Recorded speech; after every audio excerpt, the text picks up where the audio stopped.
Eh bien, bonjour à tous, j'espère que vous allez bien. On se retrouve aujourd'hui dans une nouvelle série de vidéos qui s'intitule À la découverte des métiers du paysage.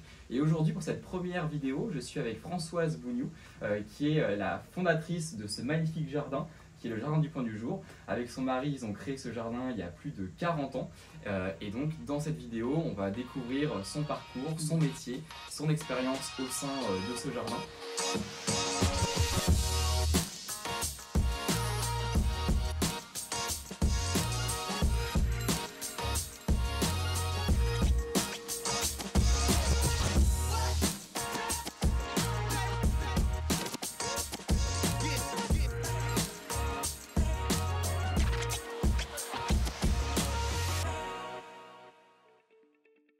En tout cas, moi, ça me tenait vraiment à cœur pour cette première interview de venir ici dans ce jardin. Parce que pour vous raconter un petit peu l'histoire, c'est l'un des premiers jardins remarquables que j'ai visité quand j'étais petit. À l'âge de mes 5-6 ans, je suis venu ici. On avait un ami de la famille qui habitait pas loin, à Verdelot. Et j'ai rencontré Françoise. Avant de commencer cette interview, Françoise, j'ai une question que je pose à tous mes invités en début d'interview. C'est toi, qu'est-ce qui t'a donné envie d'intégrer les métiers du paysage? Qu'est-ce qui t'a donné peut-être envie quand tu étais petite voilà, de faire partie de ce familier milieu? Eh bien, moi je suis assez dans une espèce de borderline, c'est-à-dire je suis née ici au Point du Jour, qui est un petit hameau du village de Verdelot. Maman est née ici, ma grand-mère, mon arrière-grand-mère. Donc inutile de dire qu'à 16-17 ans, ma plus grande envie c'était de partir. Et je suis partie faire mes études de biologie à Paris. Et puis, un jour, j'ai rencontré un très beau militaire. Donc, ayant épousé un pépiniériste, et comme il a eu la possibilité de revenir ici à Verdelot pour commencer à faire notre production de pépinière, alors que moi, je continuais de travailler à l'hôpital, je faisais des nuits pour la journée, être en pépinière avec mon époux. Et je me suis dit quand même que c'était un très beau métier. Et de revenir surtout sur ses racines, c'est-à-dire avoir cette possibilité de retrouver tous ces pas, l'impression de remettre mes pas dans les pas de mes grands-mères, de mon arrière-grand-mère, de maman. Bon, c'est quand même très lourd en transmission, et ça, c'était un grand bonheur. Alors, j'aime à dire que nous ne sommes pas paysagistes, mais plutôt jardiniers du paysage. C'est-à-dire, on va travailler, on va cultiver le paysage. Et on va sublimer ce qui nous entoure. Et c'est un hymne, enfin moi je le considère ainsi, hein. On doit faire un hymne à la nature, à ce qui nous entoure. Et est-ce que tu peux nous donner quelques chiffres ici? Vous avez une surface de 7 hectares, c'est ça? Le jardin, à l'heure actuelle, fait 7 hectares. Okay. Voilà, c'est ça. Avec des parties plus anciennes, bien évidemment, comme j'expliquais, puisque c'est un jardin qu'on a composé en 40 ans. C'est un jardin à 4 mains et 2 cœurs. Hein, voilà, il y a eu des axes de données, une partie la pépinière, une autre partie où il y a maintenant un arboretum. Hein, l'arboretum, bon, chacun sait, c'est un endroit où on va installer des arbres. Et puis après, ben, on regarde un petit peu ce qu'ils veulent nous dire. Ça nous lui plaît, ça ne lui plaît pas, il faut tailler, il ne faut pas tailler. Et là aussi, c'est quelque chose qui est très important parce que ça nous permet d'appréhender aussi tout ce qui peut se passer dans le sous-sol avec ces arbres. Et toi, pour le coup, ton parcours scolaire, ta formation que tu as suivie Moi, j'ai fait l'École nationale de chimie à Paris. Okay. Voilà, et j'ai commencé à travailler dans un hôpital de la Croix-Rouge à la Porte Saint-Cloud dès que j'ai eu mon diplôme en poche. Donc tu es totalement autodidacte et c'est vraiment l'expérience sur le terrain qui a permis... Alors je dis toujours, et ça fait beaucoup rire nos visiteurs, que je suis passée de l'éprouvette à la binette.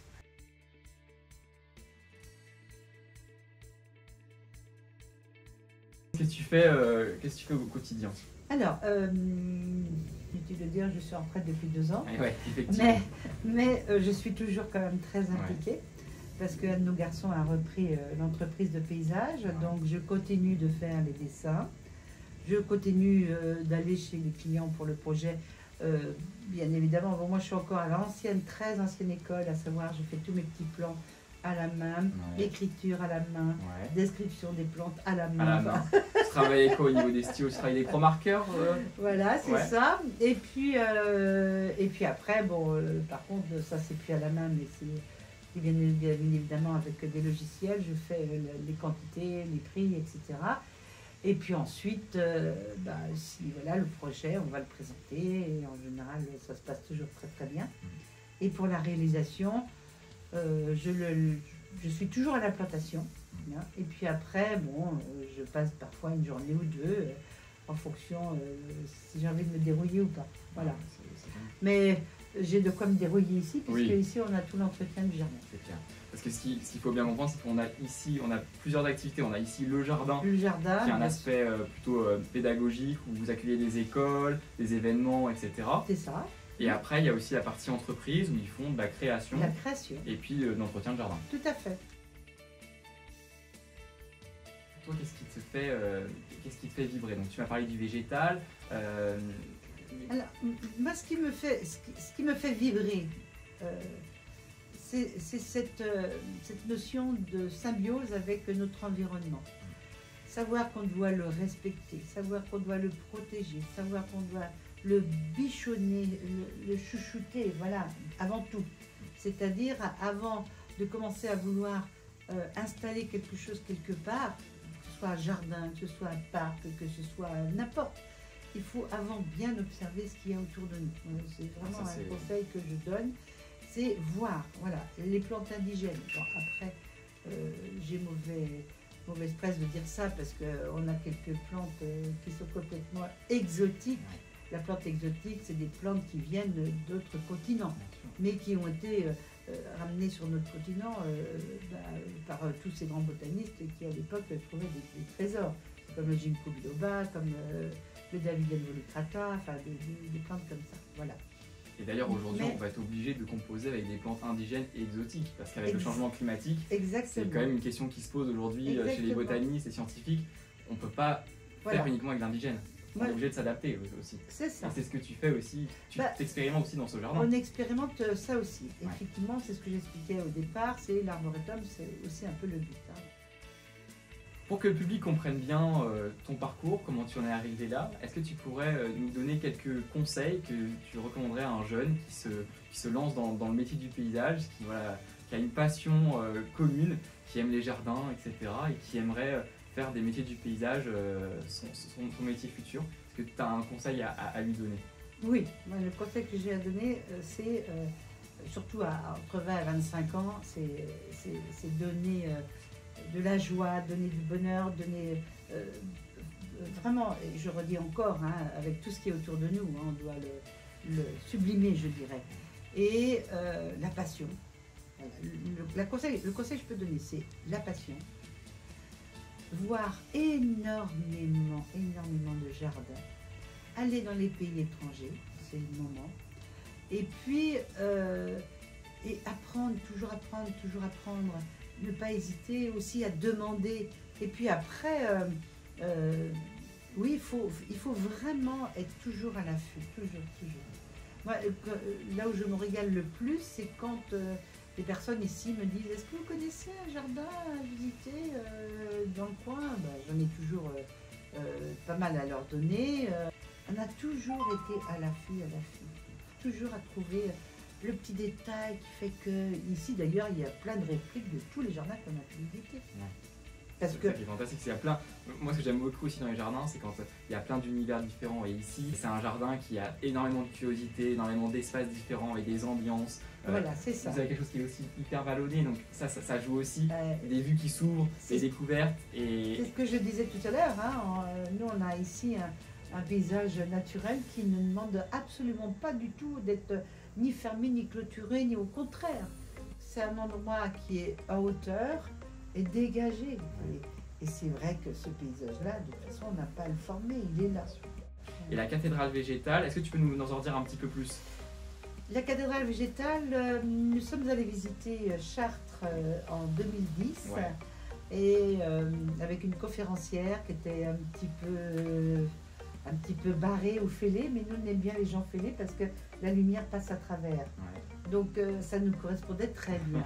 Et au retour sur l'autoroute, on s'est donné un coup de coude et on s'est dit allez, on fait notre cathédrale, d'accord. Donc on a chiné, regardé partout, on a fait des plans par rapport aux chiffres d'or, parce que Templier, donc ça imposait certaines choses. Et une fois qu'on a été d'accord sur ce plan, on s'est dit on va construire cette cathédrale pour fêter nos 50 ans de mariage. Génial. Voilà. Et Donc la structure, les piliers sont en chêne, ouais. vous allez voir, et les bas de piliers, on a fait faire des moulages. Et dedans, on a mis du ciment avec du plâtre, enfin il y a différents éléments de manière à ce que ça protège bien notre bois de la pluie et surtout du vent, enfin essayer de protéger le plus possible. Voilà. Et on a des hauts chapiteaux qui sont faits de la même matière. Après, une fois que nos piliers ont été mis en place, on a un ferronnier qui nous a mis toute la structure, les murs, les toitures en place, les transepts, l'abside et contre-abside. Et ensuite, une fois que ça a été mis en place, on a planté des hêtres pour faire les murs. Et pour faire la toiture, ce sont des vistérias, des glycines. Et au-dessus de l'autel, nous n'avons pas du tout de toiture, enfin c'est libre, c'est normal, puisque derrière l'autel, on a une sculpture de Robert Arnoux qui s'appelle l'Envol. Ouais, je m'en souviens. Et l'Envol, c'est un hymne à la nature, un hymne à l'amour, un hymne à la joie, un hymne au partage, et aussi, ça pourrait être la résurrection. Donc, voilà, une fois que toutes ces choses ont été mises en place, maintenant, elle pousse, vraiment, elle nous rend très heureux. Et on a une amie vitrialiste qui, très gentille, Laurence Weber, nous a donc fait notre genèse, la genèse de la famille. Donc on a 14, un petit peu plus, on a 18 vitraux qui sont installés. Ah, ça je l'avais pas vu encore. Si, c'est magnifique. Ah, c'est génial.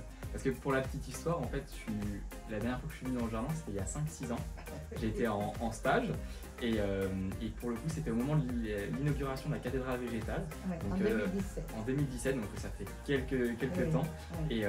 Et depuis, j'ai pas vu cette cathédrale. Donc là, on va y retourner. Et ça va être la surprise. Je pense que la végétation a dû bien pousser depuis. Oui, les murs sont presque maintenant à leur hauteur, à 4 mètres. Bon, maintenant, les vitraux se dessinent bien. Non. Cette interview touche à sa fin. On vous a présenté le métier de Françoise et de son mari.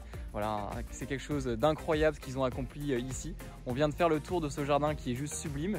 Et maintenant, Françoise, est-ce que tu peux nous dire ce jardin, quand est-ce qu'on peut le visiter? Comment? Quand est-ce que tu nous accueilles? Eh bien, on peut vous accueillir tous les jours, sauf le mercredi et le jeudi, de 14h à 18h. Il n'y a qu'un mois où vous ne pouvez plus venir, c'est le mois de janvier. Parce que un petit peu de repos, c'est pas mal. C'est pas mal quand même. Voilà. Sinon, écoutez, voilà, on est toujours bien évidemment heureux de vous accueillir dans ce jardin onirique où, ma foi, on s'amuse beaucoup. Tout à fait. Écoute, je te remercie infiniment Françoise de m'avoir accueilli ici. Je t'en prie. Et puis venez nombreux dans ce jardin, il est juste formidable. On vous a montré quelques vues de ce jardin. On peut pas tout vous montrer parce qu'il faut aussi avoir une petite surprise en arrivant. Ah oui, les surprises c'est ça le mieux quand même. Hein. Ne l'oublions pas. Exactement. À très bientôt. À bientôt. Merci beaucoup. Merci.